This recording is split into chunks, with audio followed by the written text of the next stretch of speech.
Bumigay ang isang bahagi ng dike sa Tulyahan River sa Malabon. Nangangamba tuloy ang mga residentes na nakaambang panganib lalo na't panahon na ng bagyo. Exclusive nagpapatrol, Weng Hidalgo.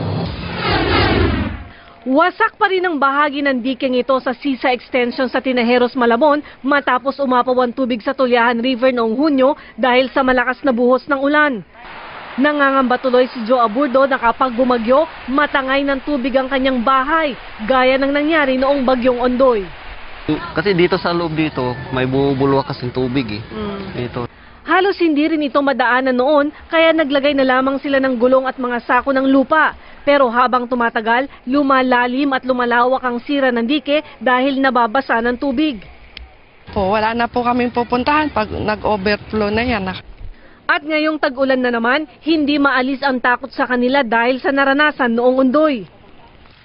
Panawagan ngayon ng mga residente ay maayos na kaagad itong nasirang dike at matambakan pa ng lupa dito para kahit umapaw ang tubig sa ilog ay hindi sila gaanong maapektuhan.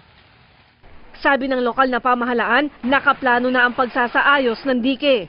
This was already communicated, reported to MMDA. According to them, they will implement the PF next week.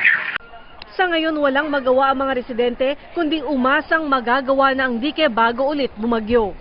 Weng Hidalgo, Patrol ng Pilipino.